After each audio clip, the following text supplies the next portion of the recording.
Selamat malam pemirsa, selamat datang kembali dalam acara Kamu Bisa, karya mulia bisnis luar biasa. Pada malam hari ini kita akan melanjutkan topik yang telah kita bahas dari 2 minggu lalu, yaitu tentang sorghum, peluang emas yang belum banyak dilirik. Oke nih pemirsa, buat pemirsa yang baru pertama kali menyaksikan sorghum ini, saya akan kasih sedikit recap ya. Apa sih sorghum ini gitu kan? Pasti anak-anak muda juga bertanya, apa itu sorghum ya? Jadi sorghum itu adalah sebuah tanaman yang mirip kayak jagung pemirsa, tapi bijinya itu kecil-kecil kayak beras. Dan biji sorghum ini biasanya dimakan manusia, dibuat nasi, bubur, tepung, atau roti, atau even sereal juga. Jadi bijinya bisa jadi makanan, batangnya pun bisa dipakai untuk pakan ternak, dan bahkan dibuat jadi sirup. Jadi memang tanaman ini punya fungsi yang luar biasa banyaknya. Nah, jadi pada malam hari ini kita akan bahas seputar tentang sorghum, Bapak Ibu sekalian. Oke, saya tidak sendirian di sini. Sebelum saya mengenalkan para penonton pada malam hari ini, Kamu Bisa ini merupakan program kerjasama antara Hope Channel Indonesia dengan ASI atau Adventist Layman Services and Industries, yang merupakan perkumpulan profesional dan pebisnis awam Advent. Baik, saat ini saya tidak sendirian. Tadi saya sudah menginfokan ya, saya sudah bersama dengan para narasumber yang luar biasa pada malam hari ini. Jadi kita langsung saja kita panggil satu-satu pemirsa. Ada Pak Boy Muhammad Rifai. Halo Pak Boy, selamat malam. Selamat malam, Rahayu. Selamat malam, Om Swastiastu. Om Swastiastu. Terima kasih Pak Boy. Selanjutnya kita juga sudah bersama dengan kita ada Bapak Rekson Nainggolan, SMAKP, PhD dari Universitas Advent Suria Nusantara, Fakultas Ekonomi. Halo Pak Rekson, selamat malam. Selamat malam semuanya. Selamat malam Pak Rekson. Selanjutnya setelah hadir juga bersama dengan kita ada Dr. Guntur S. Siboro, MNMBA dari Universitas Advent Suria Nusantara, Fisilkom. Halo Pak Guntur, selamat malam.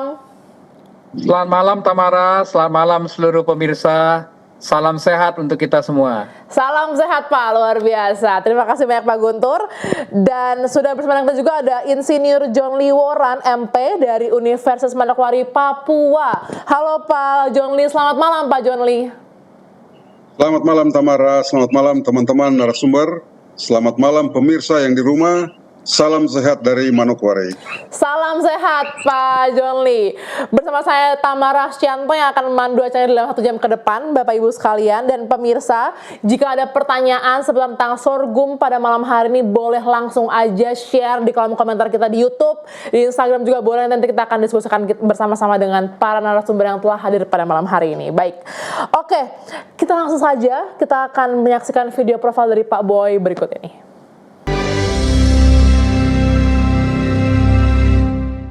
Om Swastiastu, Namo Buddhaya, Rahayu. Saya Muhammad Boy Rifai, petugas pemulia Sorghum Sejahtera Foundation dari Ngayu, Jogarta, Hadinegrat. Saya berharap sorghum bisa menjadi bagian dari kedaulatan pangan dan merdeka pangan, terutama bersama Ikatan Pesantren Indonesia, bermaksud mendayagunakan 30 juta santri dan 12.000 pesantren untuk menjadi pionir di dalam memerdekakan pangan dari habah. Habah adalah biji-bijian yang bermanfaat, di antaranya sorghum, hanjeli, dan gandum. Habah adalah biji-bijian yang bermanfaat, bermartabat, dan menjadi lawan kata daripada riba yang dilarang dan diharamkan di dalam agama Islam. Habah adalah lawan kata karena biji-bijian bermanfaat ini sangat produktif apabila didaya gunakan, apabila dikembangbiakkan, dan apabila dikonsumsi. Sorghum Sejahtera Foundation berharap bersama Ikatan Pesantren Indonesia menjadikan sorghum sebagai pangan warisan Nusantara. Rahayu.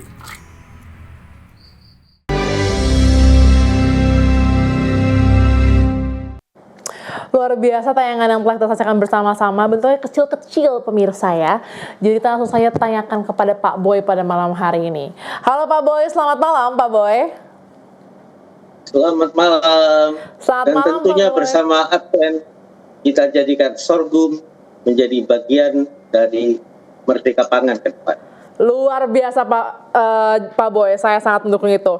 Nah Pak Boy, tadi kan sudah melihat tayangan dari Pak Boy ya. Saya penasaran nih Pak Boy, kenapa sih Pak Boy sekarang tuh sorghum udah mulai dilirik nih sama para pebisnis Pak? Kira-kira tuh kenapa Pak faktornya? Dipersilakan Pak Boy. Terima kasih Tamara. Tentunya saya mengucapkan terima kasih kepada channel ini yang bersama kita menyadari bahwa iklim tidak bersahabat, lahan marginal banyak sekali belum dimanfaatkan, dan sorghum adalah bersama biji-bijian yang lain adalah saya rasa solusi bagi kita ke depan. Indonesia membutuhkan 18 juta ton tepung, dan tentunya dengan ketersediaan 3 kali lipat lahan pertanian, lahan marginal 3 kali lipat dari lahan pertanian yang apabila didaya gunakan oleh banyak pihak akan menjadi bagian dari alternatif sumber pangan sehat. Karena yang pertama gluten free, yang kedua mudah tumbuh, dan yang ketiga sekali ditanam dia panen berkali-kali dengan jenjang waktu yang sangat berdekatan. Karena panen pertama 3 bulan, panen kedua tambah 2 bulan, panen ketiga tambah 2 bulan, sampai panen keempat atau kelima. Tanpa menanam kembali dan ditanam di lahan-lahan marginal. Tanaman ini sangat inspiratif karena tanaman ini lebih ditanam di tempat yang marginal, hasilnya akan lebih baik dan hanya butuh pemupukan pada saat panen karena membutuhkan tunas baru untuk kehidupan kebelakangnya. Bagi tanaman ini memberikan prestasinya kepada siapapun yang menanam. Saya rasa senang bisa bergabung di acara ini, Pak Rektor. Terima kasih, Bapak banyak punya mahasiswa. Pak John Lee di Papua saya rasa tidak asing, tapi saya sedikit mau mengemukakan bahwa sejarah perjuangan Indonesia diwarnai dengan keberadaan sorghum, di mana Sultan Agung dari Yogyakarta mengirimkan 20.000 tentaranya tidak membawa bekal pangan, tapi dia menanam tanaman ini di sepanjang jalur yang akan dilalui.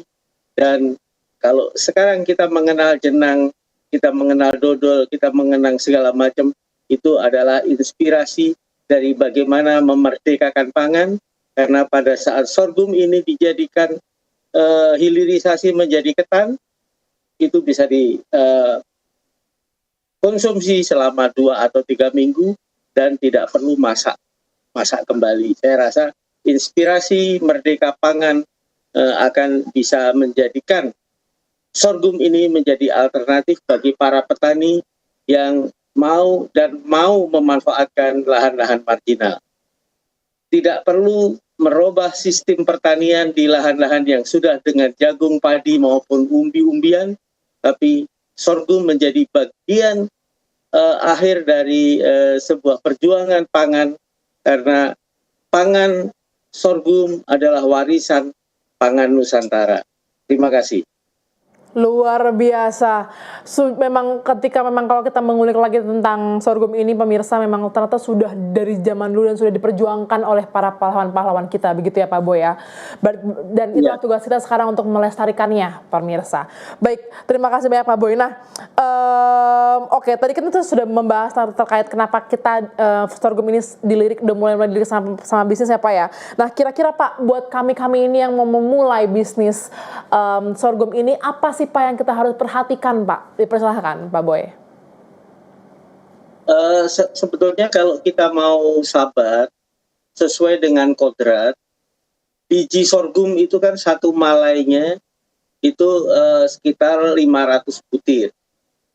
Apabila kita mau mengambil pengetahuan dari sorghum ini, dalam waktu 3 bulan dia satu butir bisa menghasilkan 500 sampai 700 butir. Apabila kita mau dan kita menyadari bahwa sorghum ini perlu dikembangbiakkan, dari 500 butir tadi minimal dia akan bisa panen 30 sampai 50 kg butir sorghum di panen pertama. Apabila itu dikembangkan 50 kilo atau 30 kilonya, itu kalau per kilonya bisa digunakan untuk menanam lahan marginal itu 2 hektar, itu saya rasa Indonesia yang kaya akan lahan-lahan marginal di bukit di mana matahari dan dinginnya malam ada, sorghum bisa tumbuh. Karena sorghum adalah lawan kata dari gandum, di mana sesama serelia, gandum tumbuh di tempat-tempat yang dingin, dan sorghum bisa tumbuh di tempat-tempat yang terkena panas matahari. Jadi sebetulnya komitmen dan konsistensi untuk pemula, saya rasa kenali dululah sorghum, dan Klik BRIN sudah juga mengeluarkan informasi-informasi tentang nilai tambah, tentang manfaat, tentang potensi-potensi nutrisinya. Dan saat ini di Jogja, saya dengan kawan-kawan sudah menjadikan mie sorghum yang rasanya lebih enak, kualitasnya lebih baik karena gluten free, dan yang ketiga mudah diproduksi. Jadi saya rasa sorghum ini salah satu bagian yang terpenting adalah budidaya. Tapi budidaya sorghum istimewanya sekali tanam panen berkali-kali dan tidak butuh perawatan-perawatan, karena mungkin saat ini yang terjadi adalah kita harus berbagi dengan burung. Saat ini kami sedang panen, mungkin 15-20% diambil oleh burung, dan kalau kita ikhlas dari awal, burung juga makhluk Tuhan yang diberikan hak untuk makan, tapi dia tidak diberi pengetahuan tentang pertanian. Jadi saya rasa kita harus rela, kita harus ikhlas, sehingga panen 80% dari hasil pertanian saya rasa sangat-sangat mencukupi, karena nilai daripada budidayanya saat ini masih sangat rendah, tidak memerlukan pengairan yang maksimal, dan hidup di lahan-lahan marginal. Saya rasa ya itu bagian dari komitmen Sorghum Sejahtera Foundation bersama banyak pihak, dan saat ini kita juga sedang menanam di Kalimantan Selatan, kita juga sedang menanam di Sukabumi, dan kita sedang panen di Donorojo, Pacitan. Terima kasih. Mantap Pak, jadi sudah makin melebarkan sayap ya Pak ya untuk pelestarian sorghum ini. Dan memang pemirsa, ketika kita mau memulai sesuatu, tadi kata Pak Boy, kenali dulu tanaman tersebut, baru kita bisa memulainya. Baik, terima kasih banyak Pak Boy. Sekarang saya mau pergi ke Pak John Lee nih, Pak John Lee. Pak John Lee, saya mau bertanya nih Pak, kira-kira seberapa besar sih Pak sebenarnya kebutuhan atau demand atau permintaan dari market atau dari pasar terhadap si sorghum ini pada saat ini, pada saat ini Pak, dan apakah permintaan tersebut berasal dari pasar lokal atau pasar nasional atau bahkan sudah ke mancanegara nih Pak untuk sorghum ini? Dipersilakan Pak John Lee. Baik, terima kasih. Sebetulnya sorghum ini memang menjadi salah satu komoditas pertanian yang tidak kalah bersaing dengan komoditas utama Indonesia seperti beras dan jagung. Yang menjadi persoalan adalah memang permintaan untuk beras dan jagung masih sangat tinggi dibandingkan dengan sorghum. Tetapi di hari-hari esok ini kalau kita melihat bahwa ongkos produksi untuk padi dan jagung ini sudah semakin mahal. Kenapa? Karena kedua komoditas ini harus ditanam di lahan yang subur dengan masukan pupuk yang sangat mahal, sehingga memang ongkos produksinya menjadi sangat tinggi. Dibandingkan dengan sorghum yang tumbuh sangat potensial, justru di lahan-lahan yang marginal yang input produksinya sangat rendah. Dan yang satu yang lebih istimewa lagi adalah tanaman sorghum ini bisa dipanen berkali-kali karena pulsnya atau tunas-tunasnya itu bisa tumbuh berkali-kali. Pada waktu kita memanen untuk yang pertama kali, masih bisa kita menikmati panen untuk yang kedua dan bahkan ketiga kali yang relatif tidak terlalu jauh jumlahnya. Itu yang pertama.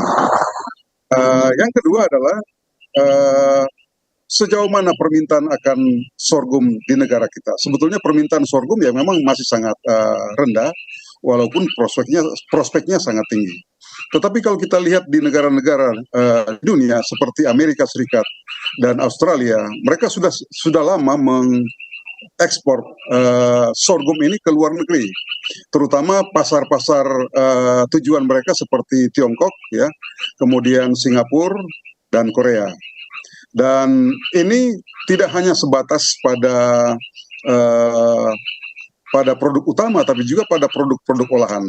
Seperti misalnya Jepang dan Korea bisa menerima bukan hanya biji sorghum, tetapi juga produk-produk turunan berupa tepung, kemudian keripik, dan bahkan malah dengan produk ikutan dari sorghum seperti batang-batangan.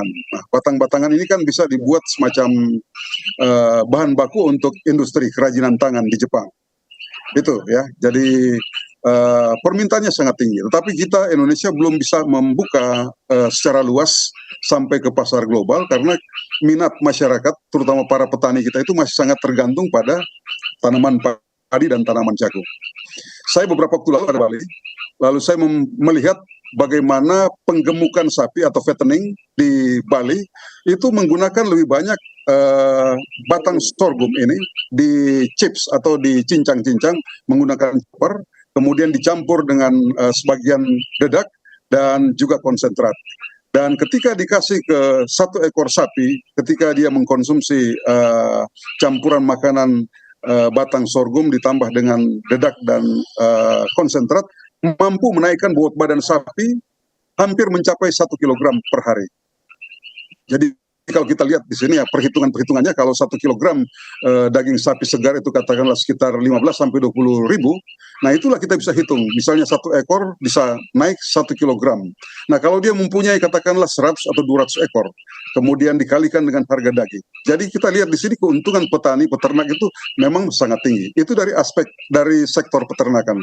Tapi sebetulnya kita kembali ya ke sektor pertanian ini sangat luar biasa, sangat tinggi potensinya, tetapi lagi-lagi kita perlu memberikan pemahaman lebih mendalam lagi kepada para petani kita agar mempunyai minat yang sangat tinggi untuk membudidayakan tanaman sorghum ini. Saya juga pernah menanam sorghum tapi tidak dalam jumlah banyak, hanya coba-coba di halaman, kemudian muncul kurang lebih 10 pohon, dan ketika saya menghitung satu pohon itu dia bisa menghasilkan biji sorghum yang sangat banyak, dan kalau itu kita kembangkan dalam luasan yang lebih luas, memang benar-benar potensi tanaman sorghum ini menjadi sangat tinggi. Demikian untuk sementara, Tamara. Oke, baik. Terima kasih banyak, Pak Jon. Jadi di luar negeri itu sudah pada melek ya. Jadi tapi karena Indonesia masih sukanya sama padi, jadi masih belum terlalu minat. Jadi makanya pemirsa, kita bisa nih dari sekarang kita coba untuk kita memulai dulu nih untuk menanam sorghum. Terima kasih banyak Pak John Lee. Saya ingin ke Pak Guntur nih, Pak Guntur. Nah, sekarang Pak Guntur di kalangan Gen Z ini sudah melek dengan namanya hidup sehat, udah pilates, udah tenis dan lain-lain. Nah, Saya mau tanya nih Pak, seberapa besar pengaruh tren ini terhadap pertumbuhan pasar sorghum? Karena pasar sorghum ini tadi kan kita ada tepung, ada gluten free dan lain-lain, dan berhubungan dengan hidup sehat juga. Dipersilakan Pak Guntur.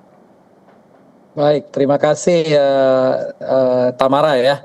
Jadi memang selain apa yang disampaikan oleh Pak John Lee tadi, ada segmen pasar yang potensi ke depan, yaitu potensi yang mementingkan tren gaya hidup sehat ya. Jadi mungkin dari segmen Gen Z, segmen muda lah ya. Jadi tren gaya hidup sehat ini bisa jadi penggerak utama pertumbuhan pasar sorghum di segmen retail modern ke depan. Pengaruhnya sangat signifikan ya, karena ada 3 hal sih sebenarnya. Tadi Tamara menyampaikan generasi yang aware akan kesehatan ya. Pertama tentunya ini merupakan pilihan yang gluten free ya. Jadi bagi penderita penyakit celiac atau sensitivitas gluten, sorghum menjadi alternatif utama yang aman dan bergizi dibanding gandum ya. Jadi ini opsi yang luar biasa untuk orang-orang yang menderita penyakit celiac atau sensitivitas gluten. Yang kedua, tadi Pak Boy juga udah menerangkan indeks glikemiknya rendah ya. Jadi sorghum ini menjadi pilihan populer bagi penderita diabetes, bagi pelaku diet karena kandungan serat tinggi ya. Jadi membantu mengontrol gula darah dan memberikan efek kenyang yang lebih lama ya. Jadi orang yang mau diet ini pilihan yang baik ya. Nah, yang terakhir yang ketiga ini nutrisi unggul ya, kalau dalam bahasa anak muda sekarang superfood ya. Ini superfood lokal yang terjangkau ya. Konsumen mulai sadar kesehatan, konsumer yang sadar kesehatan mulai melirik sorghum karena kaya akan antioksidan, ada namanya tanin kalau nggak salah ya. Kemudian kaya zat besi, kaya kalsium, protein. Jadi bisa masuk kategori superfood ya. Jadi bisa diet tapi masuk dalam superfood. Nah, ini opsi yang baik ya. Tadi Tamara menyampaikan ya anak-anak sekarang suka nge-gym, main padel dan lain-lain. Ini adalah pangan makanan yang sesuai untuk mereka. Jadi ini bisa akan menjadi trigger penggerak utama konsumsi sorghum ke depan. Jadi mungkin itu salah satunya, dan tentunya seperti Pak Boy katakan tadi perlu disosialisasikan atau dipasarkan atau dipromosikan lebih baik sehingga ini bisa akan menyasar konsumen yang sadar akan kesehatan. Mungkin itu sementara Tamara. Mantap Pak Guntur, terima kasih banyak. Saya suka nih kalau udah tentang diet ya pemirsa ya. Kita bisa langsung lihat, langsung mata saya kayak oke, saya kita coba nih untuk mengkonsumsi sorghum ya Bapak ya. Oke, terima kasih banyak Pak Guntur. Saya mau ke Pak Rekson nih Pak Rekson. Tadi kita sudah berdiskusi ya Pak, ternyata memang minat orang Indonesia tuh masih sedikit banget untuk memelihara atau untuk mengkonsumsi sorghum nih Pak Rekson. Saya mau bertanya tentang pendapat dari Pak Rekson sendiri Pak. Kira-kira apa sih Pak faktor yang mendukung untuk berkembangnya industri sorghum ini di Indonesia? Pak, dipersilakan Pak Rekson. Ya, saya ingin masuk dari teori pasar dulu ya, dari sudut pandang ekonomi ini ya. Pasar itu ada kalau banyak penjual. Kadang-kadang yang mana dulu, pembeli dulu atau penjual dulu. Kalau secara teori market, Pak Boy, kalau banyak pemainnya, pasar akan tercipta. Ya, itu otomatis. Jadi misalkan kalau di satu pasar, misalkan di Jakarta kita lihat isinya handphone semua, kadang-kadang kita berpikir ngapain kok rame-rame di sana? Justru kalau sendiri tidak tercipta pasar. Ya, jadi supaya pasar sorghum ini makin dikenal orang, harus lebih banyak lagi yang yang menjual, memproduksi sorghum ya. Jadi mau nggak mau nanti memang ini nggak mudah, perlu edukasi pasar itu otomatis ya. Tapi edukasi pasar ini tidak boleh dilakukan sendiri. Makanya adalah tadi undangan Pak Boy tadi untuk ayo tanam sorghum. Ini pasti akan menciptakan pasar. Nanti secara otomatis ketika banyak yang tanam sorghum, orang akan semakin mengenal sorghum. Masing-masing akan di awalnya itu barangkali akan ada semacam perjuangan untuk memperkenalkan sorghum, tapi itu akan meng-create pasar. Kemudian saya bandingkan juga ya, memang pada saat ini harga sorghum dibanding dengan padi, beras sorghum itu justru lebih mahal daripada padi, bisa sampai 3 sampai 4 kali lipat ya di tengah tantangan yang tadi. Artinya ketika kita memulai sekarang, eh, niche market yang tersedia sebagaimana disampaikan oleh Pak Guntur tadi untuk superfood, kemudian ada niche market untuk misalkan untuk penderita diabetes atau yang tidak bisa makan beras secara banyak misalkan, itu juga sebenarnya bisa dilayani dulu. Jadi saya pikir bagaimana supaya pasar tercipta, ya harus lebih banyak lagi yang tanam. Nah, tugas kita sekarang ini adalah bagaimana memperkenalkan sorghum ini supaya petani sorghum akan banyak. Saat ini menurut data ada beberapa yang di NTT tadi Pak, di Jawa Pak Boy ada sebutkan beberapa, tapi belum banyak. Tapi kalau semakin banyak ini pasar sorghum akan terbuka lebar. Bahkan nanti kalau saya ini petani sorghumnya banyak, kemudian pengusaha akan memfasilitasi untuk mengirim ke luar negeri melalui jalur ekspor.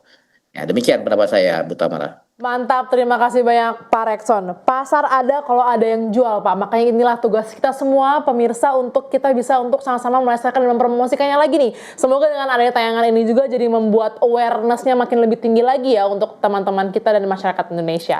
Baik, seru ya pemirsa ya untuk membahas tentang sorghum ini ya. Kita akan selanjutkan lagi pembahasan selanjutnya, tapi kita akan sama-sama melihat video tayangan terkait dengan kegiatan petani menanam sorghum berikut ini. Dusun Sawahan, Donorojo, ini di ladang Mbak Teguh, Mbak Lurah, yang menanam demplot untuk 1 hektar. Sorghum. Sorghum tidak membutuhkan air, tapi sorghum bisa mengambil manfaat dinginnya malam dan panasnya matahari. Bersama Sorghum Sejahtera Foundation dan Dusun Sawahan, Donorojo, kita jadikan Field and Foods Indonesia sehat.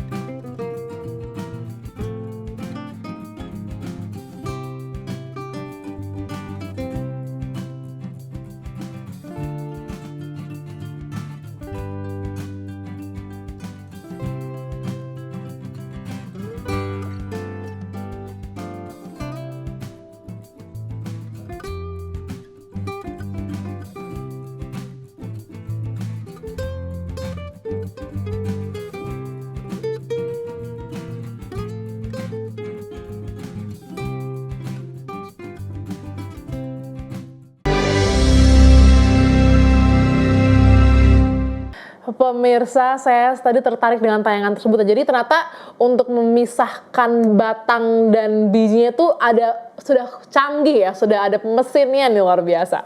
Baik, saya mau ke Pak Boy lagi, Pak. Sekali lagi Pak Boy. Sekarang saya, karena kita punya judul ini terkait dengan bisnis ya Pak ya, peluang emas nih untuk dari sorghum ini.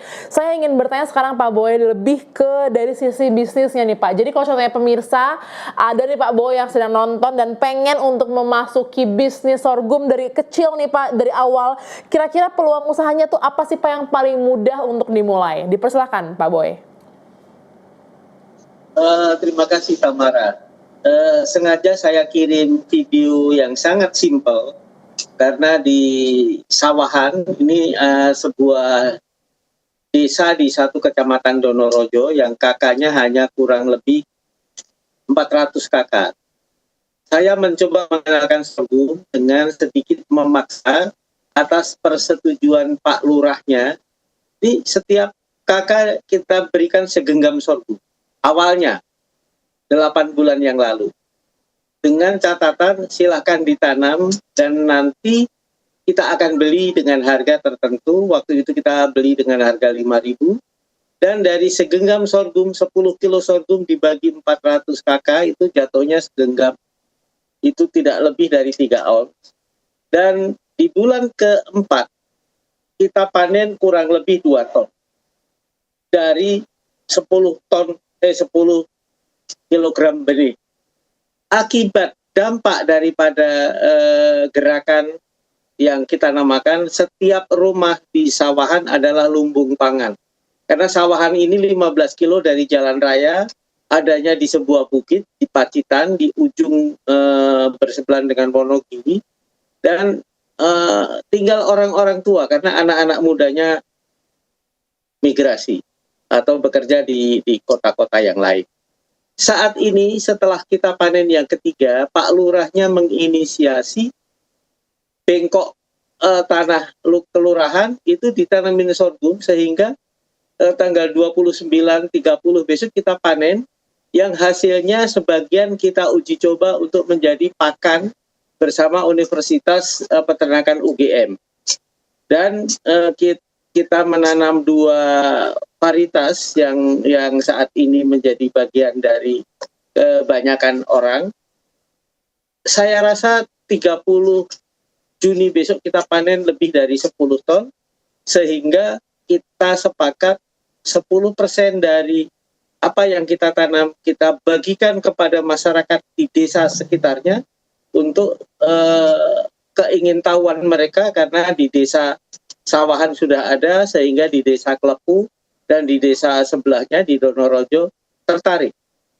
Karena sebetulnya contoh konkret templotnya dari Pak Lurah yang 2 hektar tadi, kalau besok kita bisa panen 4 ton saja, itu sudah akan mempunyai nilai 20 juta, belum batangnya akan dibeli oleh para peternak di sekitarnya dengan Rp700 per ikat per kilogram, diikat 25 kilogram, sehingga pada saat sekarang ini pakan langka, batang sorghum menjadi alternatif karena mereka mempunyai glukosa, ya, mempunyai seperti Pak John Lim tadi bilang, sorghum sudah menjadi bagian. Di Amerika dan Australia, sapi sudah makan batang sorghum. Dan kita tidak ketinggalan, walaupun terlambat, saya rasa kita mesti bisa memulai bersama para petani yang juga rata-rata punya ternak domba. Karena nilai hasil akhir ditanam di lahan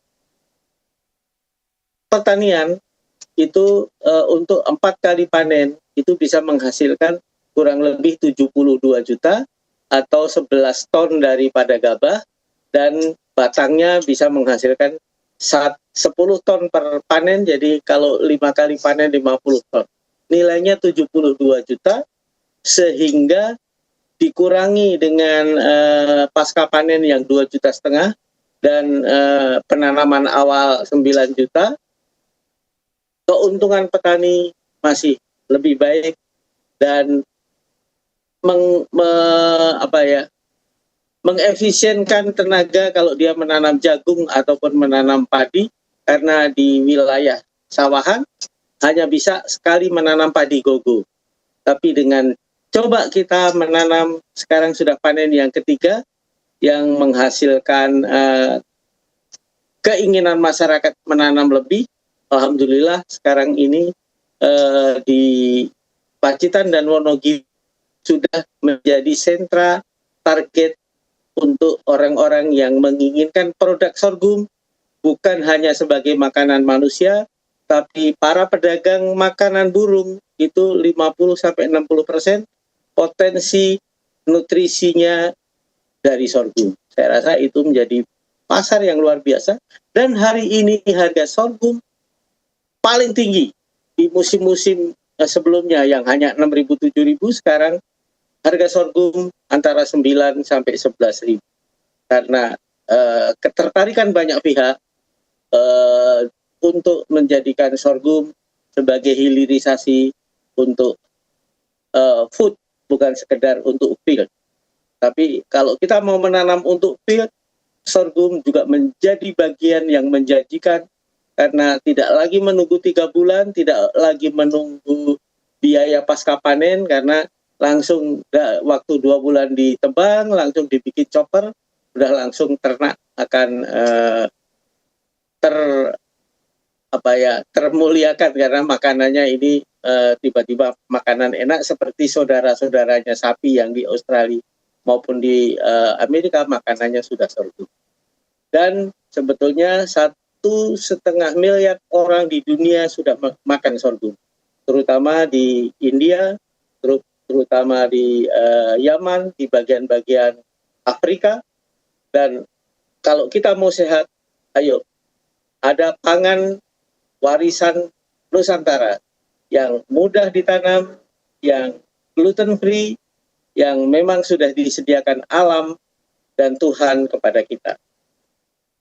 Terima kasih. Mantap, terima kasih banyak Pak Boy, dan jangan khawatir Pak Boy, walaupun kita terlambat tapi kita pasti bisa bersama-sama mewujudkan mimpi tersebut. Baik, terima kasih banyak Pak Boy. Saya ingin ke Pak John Lee nih, Pak John Lee. Tadi kan kita sudah membahas terkait dengan minatnya ya, minat masyarakat Indonesia dan mancanegara tersebut. Nah, sekarang gimana Pak cara kita untuk, apa sih strategi kita untuk meningkatkan nilai jual produk sorghum tadi? Karena tadi katanya Pak Boy sekarang harganya sudah naik ya dari 9.000, dari 8.000 ke 9.000 sampai 11.000. Nah, gimana Pak kira-kira strategi untuk ke depannya nih Pak? Dipersilakan Pak John Lee. Baik, cara untuk meningkatkan minat masyarakat setelah produksi secara besar-besaran seperti yang dianjurkan oleh Pak Rekson tadi, sudah pasti secara otomatis pasti kita akan masuk ke tahap yang berikut, yaitu hilirisasi. Jadi ke tahap penanganan pasca panen sampai ke pengolahan dan bahkan sampai ke pengepakan kemudian ke pemasaran. Ini sudah pasti ya, tidak mungkin kita akan tahan produk itu dalam bentuk bahan mentah, tapi harus diolah menjadi bahan jadi. Nah, ketika kita memproduksi berbagai macam turunan, katakanlah keripik, ya, kemudian berbagai jenis kue-kue kering, kemudian mungkin juga tepung, ya, yang berasal dari biji sorghum, ya jelas produk-produk turunan ini harus kita jadikan sebagai produk jadi yang bisa bernilai pasar tinggi. Nah, ketika itu sudah tercipta, dengan secara otomatis seperti Pak Rekson sampaikan tadi, secara otomatis pasar akan terbentuk. Jadi segmen pasar akan terbentuk. Kenapa? Karena segmen pasar itu akan mencoba produk-produk yang baru, yang tentunya kalau itu memberikan preferensi yang tinggi, maka konsumen akan semakin meningkat untuk mengkonsumsi akan produk-produk pangan yang berasal dari bahan baku sorghum ini. Jadi itu yang pertama. Kemudian yang kedua, minat yang kedua adalah memang harus memperkuat lembaga-lembaga yang ada di hulu, ya. Misalnya petani-petani ini harus tidak hanya Pak Boy sendiri, tapi harus ada lembaga yang memperkuat, katakanlah koperasi, ya, sehingga produksi tidak hanya dalam waktu tertentu kemudian produksinya banyak, sesudah itu tidak ada lagi, tapi harus secara kontinu dengan kualitas yang tinggi, dengan jumlah yang konsisten, sehingga proses hilirisasi ini juga tidak akan terpengaruh, dia akan terus berjalan. Dengan demikian maka pasar itu akan menjadi stabil, kemudian supply dan demand itu juga akan menjadi seimbang. Dengan demikian maka pasar itu akan menjadi pasar yang potensial untuk produk-produk sorghum, baik secara segar maupun produk sorghum yang sudah diolah menjadi bahan-bahan yang lebih lebih banyak jenisnya. Dan itu yang harus bisa dilakukan. Kemudian yang terakhir, ya, lembaga-lembaga penyuluhan juga harus kita fungsikan, sehingga informasi-informasi terbaru terkait dengan potensi sorghum ini akan sangat cepat diterima oleh masyarakat. Kemudian mereka bisa bisa menikmati itu sebagai bagian daripada inovasi di bidang pangan dan bahkan di bidang pakan ternak. Demikian. Baik, terima kasih banyak Pak John Lee ya. Hilirisasi ya pemirsa ya, itu menjadi salah satu kunci utama dalam meningkatkan minat masyarakat nih. Baik, sekarang saya mau ke Pak Guntur nih, Pak Guntur. Nah, tadi kita sudah membahas bagaimana meningkatkan harga jual ya Pak ya. Sekarang bagaimana cara membangun kepercayaan pasar terhadap produk berbasis sorghum tersebut? Dipersilakan Pak Guntur. Ya, jadi sebenarnya searah dengan apa yang disampaikan Pak John Lee tadi. Perlu kita bangun kepercayaan karena ini investasi jangka panjang ya. Jadi rantai produksinya sudah diperbaiki, namun kalau orang nggak percaya ya agak susah ya.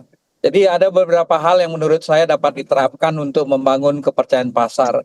Pertama, edukasi konsumen. Ya, ini cukup penting ya. ya kalau dalam istilah Gen Z sekarang content marketing ya. Jadi mungkin lewat media sosial ya, bisa menggunakan platform digital untuk memberikan informasi mengenai manfaat kesehatan sorghum misalnya, bisa menjelaskan perbedaan dengan gandum, dengan beras secara objektif, edukasi tentang cara memasak yang benar, supaya menghilangkan rasa yang mungkin rasa sepat ya pada varietas tertentu. Sangat penting supaya pengalaman konsumen bisa memuaskan ya. Jadi saya lihat ada kemarin Dr. Dan Gubler namanya, orang Amerika. Dia kayaknya diminta oleh pemerintah Malaysia untuk menjelaskan tentang durian ya, durian Malaysia. Dia jelaskan manfaatnya. Nah, key opinion leader seperti ini perlu dipakai untuk, mungkin ini saran kepada Pak Boy ya, perlu dipakai untuk bisa menjelaskan tadi edukasi konsumen ya. Yang kedua, mungkin ini juga perlu Pak Boy dilakukan uji rasa atau sampling ya. Jadi sorghum ini kan masih relatif baru ya bagi lidah masyarakat umum. Mungkin kalau di NTT atau di sebagian tempat sudah biasa, tapi untuk di banyak tempat masih agak aneh katakanlah. Jadi perlu ada event untuk uji rasa atau sampling. Bahkan tadi seperti Pak John bilang, produk olahannya bisa dicoba ya. Jadi melakukan testing event di supermarket, di pameran kesehatan, di komunitas diet mungkin. Ini adalah cara efektif untuk memanfaatkan keraguan akan rasa.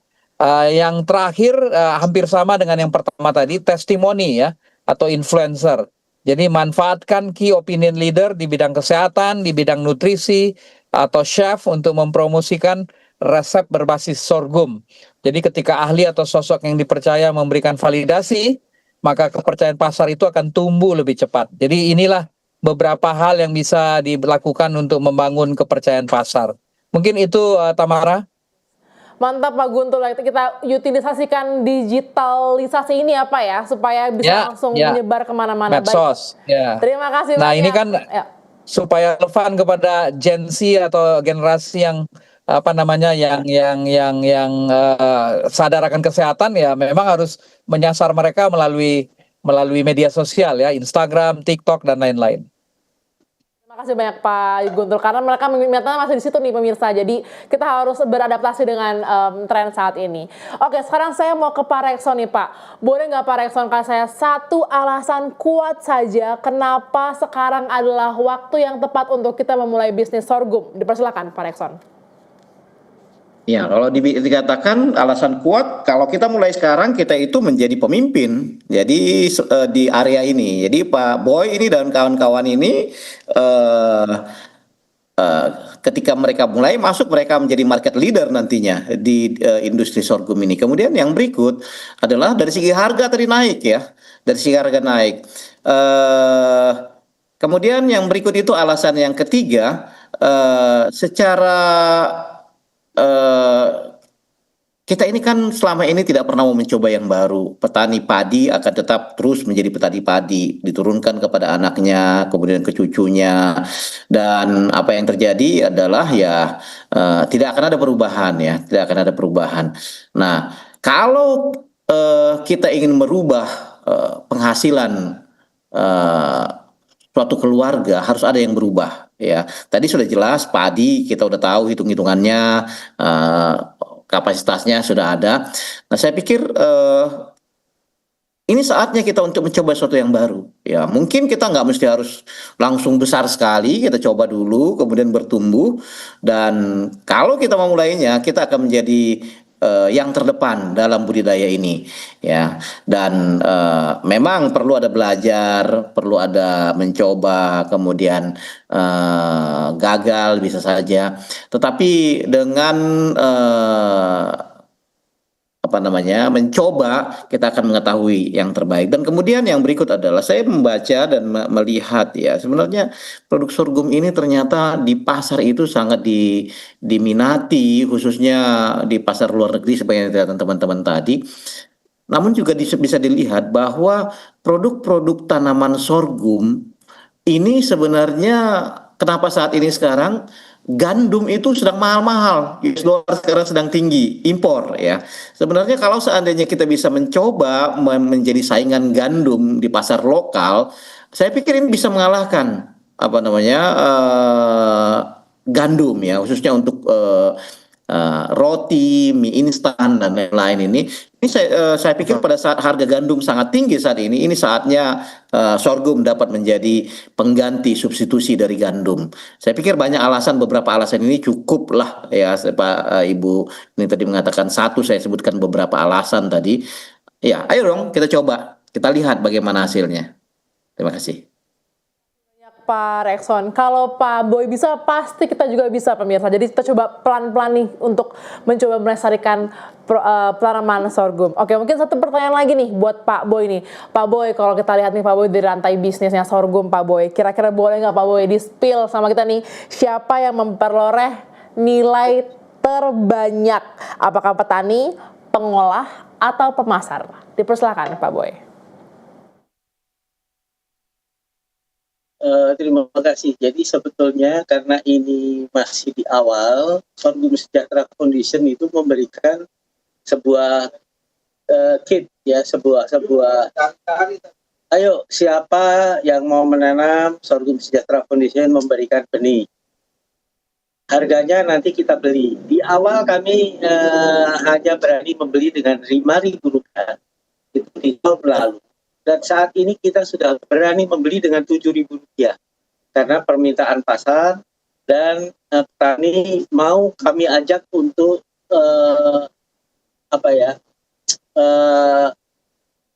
kualitasnya diperbaiki. Jadi sorghum ini sebetulnya sebuah hal baru di mana para petani yang tidak punya ladang yang produktif bisa mendayagunakan ladang-ladang yang kurang produktif. Dan ternyata hasilnya setelah dia panen 2 kali, 3 kali, sekarang banyak petani yang mempunyai minat karena ada standarisasi daripada hasil panen. Yang istimewa, sorghum ini tidak hanya bijinya yang laku, tapi tadi hilirisasinya, batangnya laku. Bahkan kalau ditanam dalam jumlah banyak, bisa menjadi alternatif untuk gula sehat. Tapi ini harus ditanam dalam jumlah yang cukup banyak. Masa panen yang kalau kita nanam jagung, padi, dan segala macamnya itu per 3 bulan. Kalau sorghum ini 3 bulannya hanya pertama, yang berikutnya cukup 2 bulan. Sehingga kita berharap petani mendapatkan nilai lebih dari hasil pertanian sorghum yang ditanam di tanah-tanah marginal. Saya rasa kami saat ini hanya menunggu kebijakan pemerintah yang juga sebetulnya harus juga memikirkan ini, tapi kami memang tidak berhubungan dengan pemerintah karena kita tahu pemerintah sudah sibuk untuk ngurusin swasembada beras dan segala macam. TNI sudah ngurusin padi, Polri sudah mengurusi jagung, maka kami mencoba membentuk kelompok-kelompok tani dengan standarisasi yang alhamdulillah setelah 2 tahun saat ini kami sudah mendapatkan bukan hanya kepercayaan dari petani, tapi saat ini sudah muncul tengkulak-tengkulak yang mau membeli harga di atas yang kami standarkan. Jadi kalau kami membeli sekarang ini 6.500 sosok kasar dan sosok halus setelah hilang dengan blower di 7.000. Sekarang tengkulak berani membeli dengan 7.500, bahkan di daerah-daerah tertentu berani membeli dengan harga 8.000. Dan kami senang karena ada peran lain off-taker yang muncul dari lingkungan. Karena kebiasaan para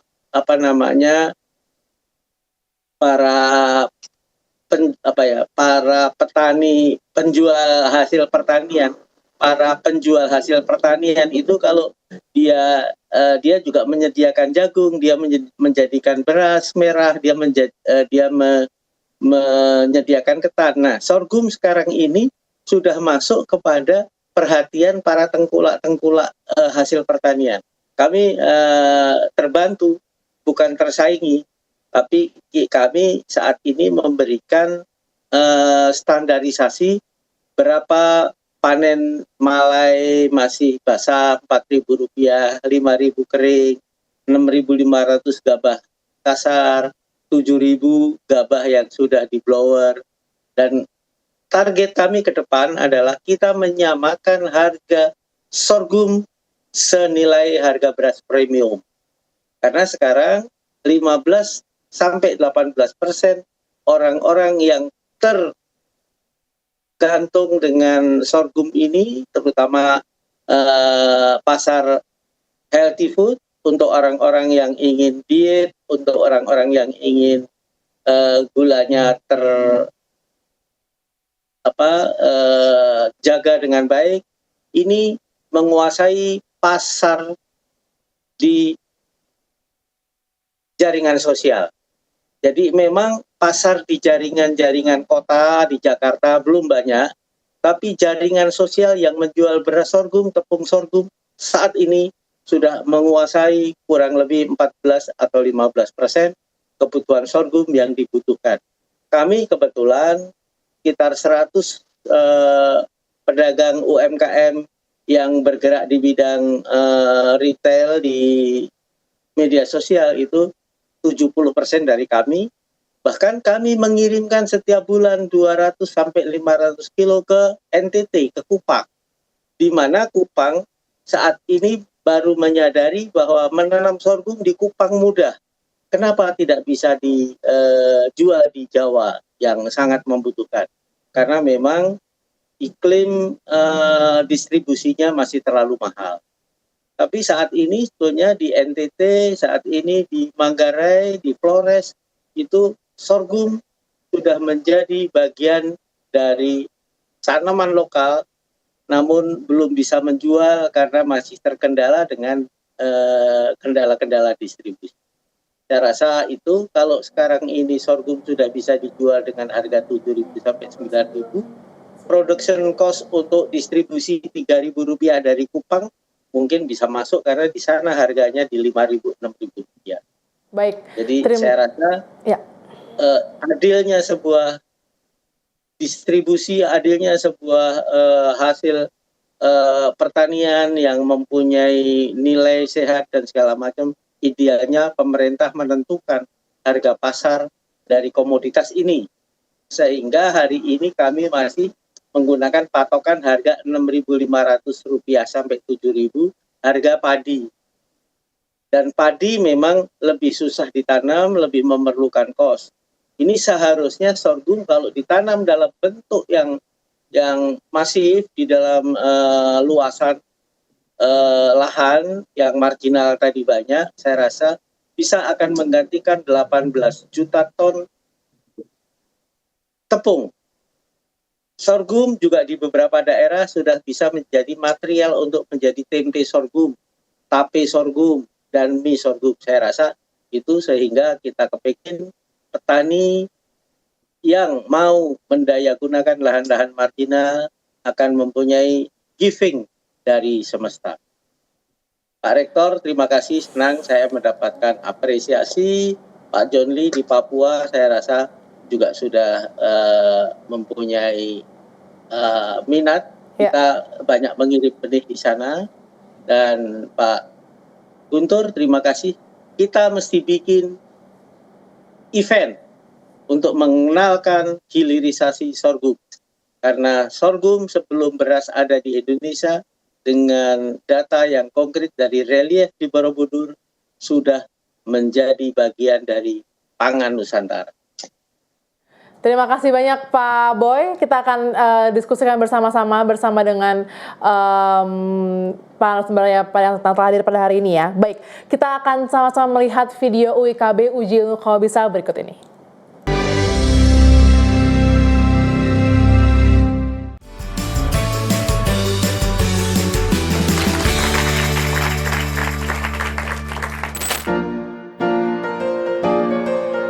Benar. Benar. Benar. Jawabannya benar.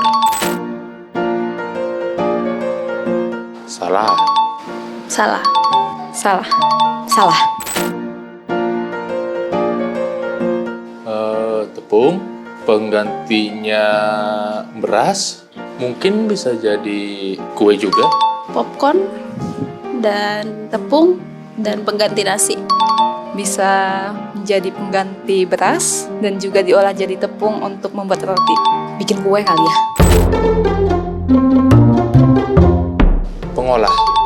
Pengolah. B. Pengolah. Yang paling berperan itu harusnya industri yang buat. Tepung. C. Benih sorghum. Tepung. Tepung sorghum. Menjual hasil panen ke luar negeri. C. Mengolah. C. Bikin di Indonesia dan jual ke luar negeri. Yang B. Saksikan Kamu Bisa. Karya mulia. Bisnis luar biasa. Hanya di Hope Channel Indonesia.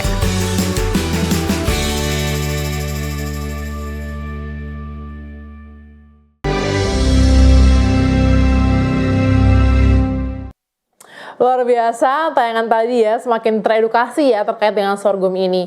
Nah pemirsa, sudah tidak terasa nih kita sudah 1 jam menemani pemirsa untuk membahas mengenai sorghum.